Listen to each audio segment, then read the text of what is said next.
Welcome to Civic Engagement Media. I'm Patrick Gilbert. Joining us today here in the studio is Dr. Alton Smith. Dr. Smith was born and raised in the state of Louisiana, and he had a 30-year career at Shell Oil Company before starting a second career in the world of education. Now he serves as chairman of the Board of Trustees of the Lone Star College System. Dr. Smith, thank you for joining us today. Well, this is a great opportunity, and thanks for inviting me. Of course, of course.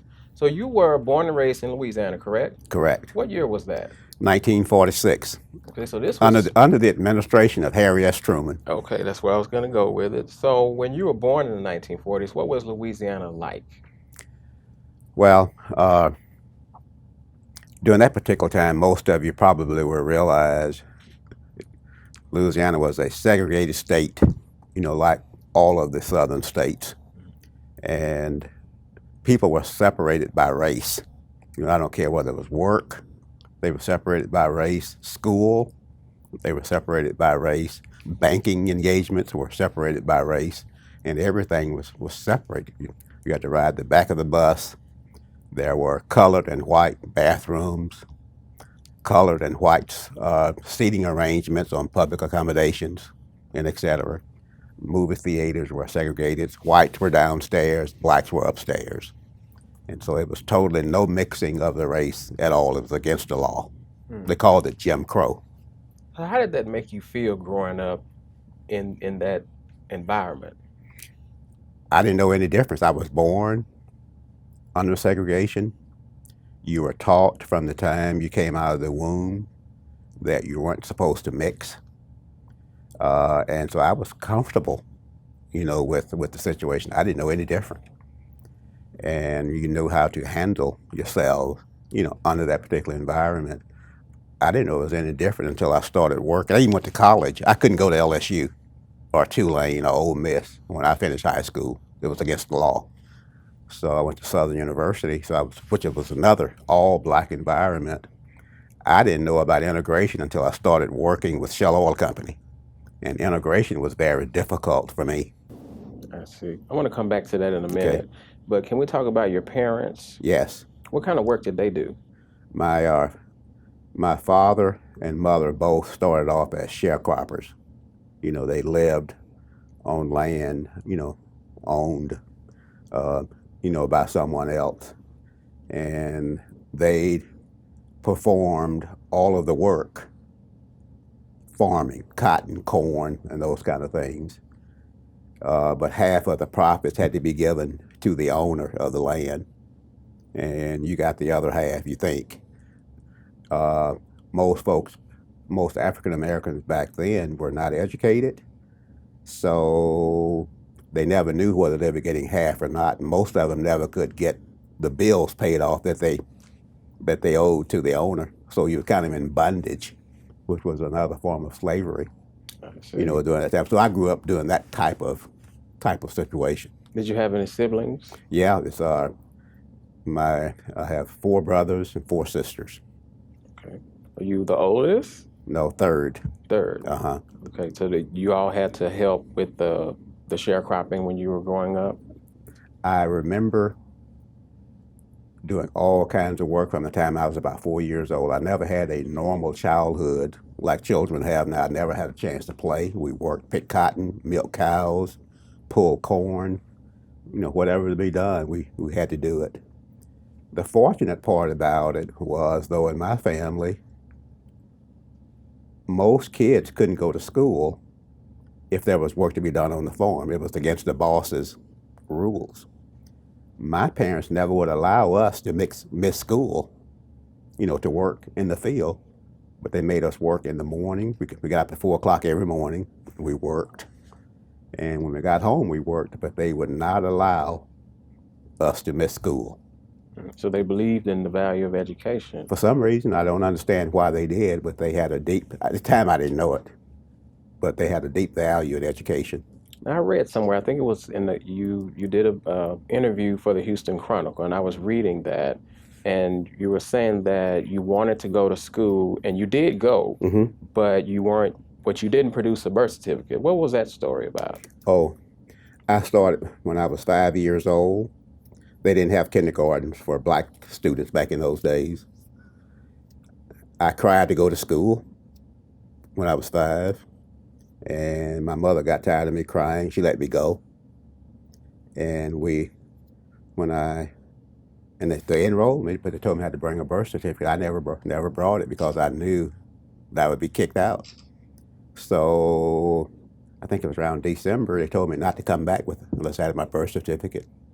So I stayed out the rest of the year. And you were able to come back the next I year? came back when I was 6. Okay, and that was just it? They didn't say anything else about it when you came back? At 6, I took it when I was 6.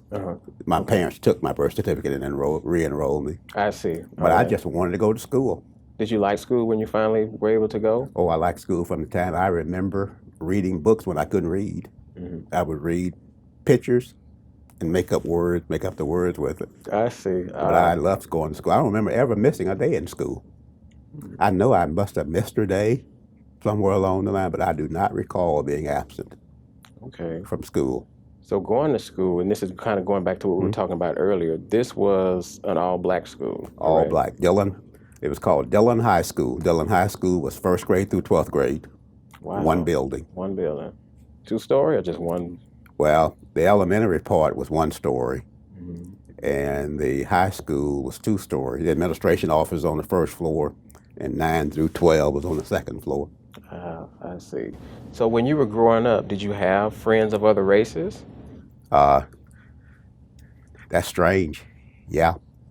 You played with all kids up until a certain age, and after a certain age, you automatically segregated yourself. Now, nobody ever told you. My best friend was a white guy. His name was J.W. At about 11 years old, J.W. went his way, and I went my way. Nobody ever told us we had to, but it automatically happened. You just kind of knew that that's what had to. Oh, it was like, yeah, but nobody ever said you had to do that. But at a certain age, we slept together, spent the night with each other, and all of a sudden went, shoot. So what was it like? Because obviously, let's say my generation, we don't know anything about that. Yeah. My parents went to segregated schools, but I mean, they don't really discuss that. I guess I may just haven't asked, but how is it growing up with, you say you had a friend of another race, you play with them, and then when it comes time to go to school, you can't go to school with them. How did that make you feel? And let me also ask this, what were the differences between the 2 schools that you knew of? Some of this stuff I found out later. When I was going to school, I didn't know it. But the law was schools had to be separate but equal. But equal was defined by someone else other than the folks attending those institutions. And they used to say that there was a dual pay system in the schools, black school versus white schools. But it really wasn't dual pay. The difference was you couldn't find any black teachers that had a college degree. So they were paid as substitutes. None of my teachers had degrees when I first started. You couldn't find them. And even if you found them, they would not relocate to a small town like Kentwood, Louisiana. They would work in Baton Rouge or New Orleans or Jackson, Mississippi. So all of my teachers, I took English from Mrs. Hagan. I thought she was a great teacher. But from the 9th grade through the 12th grade, all we did was diagram sentences. I can diagram a sentence. I don't care how long the sentence is. I can tell you what part of the speech it is. We never wrote a composition. I never heard of Shakespeare and all Greek mythology. That was not existent. She didn't know about that kind of stuff. So she taught what she knew. And as a result of that, when I went off to college, the professor said, first class period at Southern University, we had to write a composition about ourselves. I said, I wonder what a composition is. I'd never written one before. So I was 12 years behind, say, my white counterparts, because the system was such that it did not value the education for all students like we do now. I see. And so, but I didn't know it was that different back then. All I thought English was diagramming sentences. Okay. So you and your friends of other races, you didn't talk about school? No. No. No, never did. You know, we knew it was different because white kids got free transportation. We had to pay. For the bus to come get Oh, you? yeah. Hmm. That's interesting. I mean, that's the way it was. I mean, you didn't know any different. And if you protest, you may not be seen again. Did you ever hear of any racial tensions where you grew up at? Well, yeah. Well, I knew of people that protested, they would never be seen again. You know, they were lynched or, or they were killed or jailed. Mhm. And so people stayed quiet. Now, in things got real vocal though in the early '60s. You know, especially when JFK became president, Martin Luther King, and people started getting TVs and et cetera. So all of a sudden you could see stuff as it was happening. Like most of the time, we found out about stuff 6 months after it happened because the people didn't have TV. And we would see Jane Meredith entering the University of Mississippi, which was Ole Miss, and John F. Kennedy sending in the federal troops to make sure that he was able to survive, you know, going to Ole Miss. And all of a sudden, we finally realized there is another world. You know, we were able to see Bull Connors, in Alabama. You see him beating people on the Pettus Bridge leading to Selma, and et cetera. And all of a sudden, you said, "Man, this is crazy." It's as I'm listening to you, I have to keep in mind that that's a generation that I don't know anything about No, because this was in the '60s. The '60s when things got hot. right and okay. And Lyndon Johnson told us when Kennedy was killed, Mhm. and Lyndon Johnson, the Civil Rights Bill came up for it was voted in, and Johnson said, I'm gonna say exactly what he said. You might have to cut it out of the film. He said, I'm gonna sign this damn thing. He said, but the South would never be Democratic again.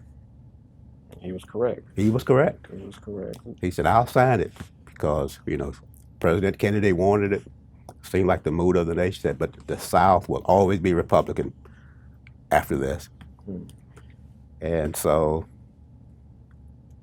I went through all of that. So I went through demonstrations too, and when I was at Southern. did you participate? Well, yeah. Were you afraid to participate in any way? Well, sometimes when the horses and dogs would come, the horses would step as tall as we were, coming at you, and the dogs would, bite you. Were you ever arrested or got into an altercation? Never got in an altercation. People throw stuff at you on the street, and I've been arrested. I was picked up, taken, but I never was put in jail. For protesting? Uh-huh. Okay. How was that? Was that scary? At the time, it wasn't. I was 18, 19, 20 years old. You weren't scared of nothing. Okay. All right. Okay. Okay.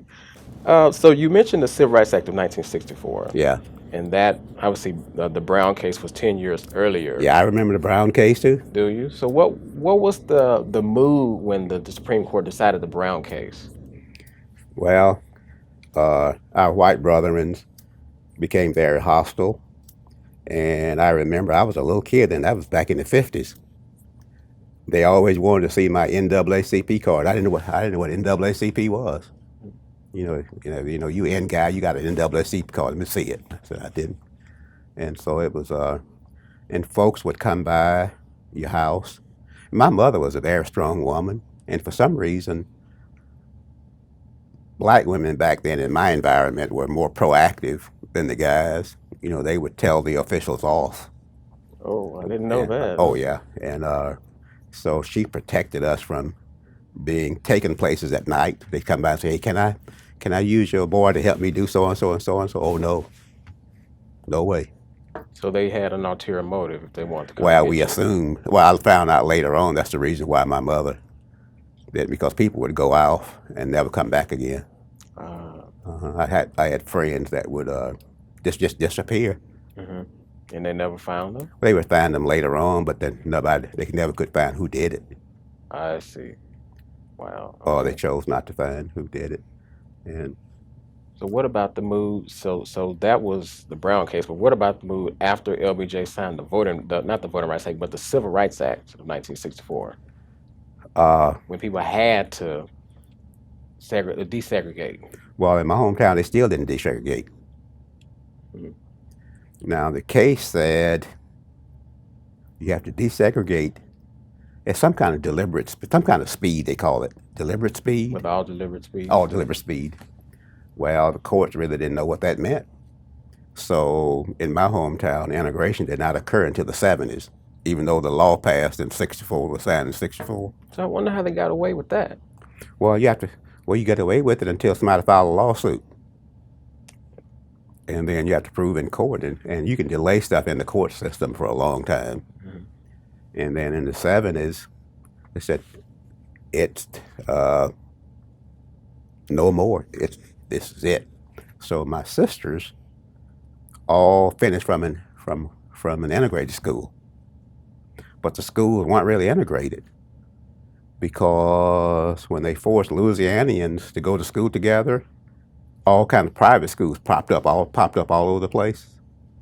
All the black schools were closed, high schools at least, and the white schools were designated as the school where they'd integrate. Well, that white school all of a sudden became all black because, well, we'd have a few whites. All of the folks with money would go to the private schools, and only the real poor whites, went to the integrated schools. Only a few, of those. And to this day, it's still the same.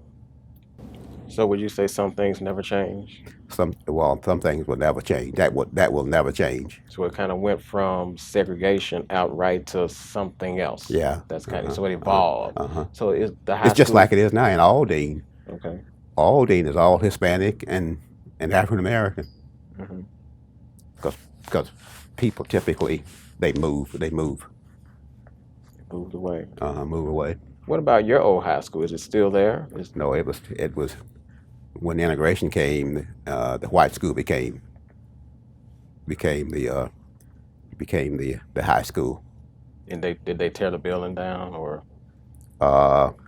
No, what happened was they made my old high school the elementary school for all kids, and the white school, which was also K through 12, became the high school, and everybody went there. But there were no black high schools in that part of Louisiana after integration. Now here's a question that I've asked other people about this period in history. What about Hispanics and Native Americans and Asians? Where did they go to school at during segregation? Well, whites. It was only two races in this country. Hispanic and all that stuff didn't start until in the 80s. It was. If you look at birth certificates, your birth certificate either said Negro or white. I don't care what other race you were. There was only two. So they went to the white schools. Oh, yeah, wow. Yeah, I've heard that in Aldine. Mr. Thorne told me that for Aldine, and then of course in my hometown. It's all over the world. I mean, you look at birth certificates. They don't do that anymore. They put ethnic background on birth certificates now. Back then, you were either Negro or you could be 3/4 white. My grandmother's mother was half white, and her father was white, but she was a Negro. So, but that's the way it was classified then. And so. Okay.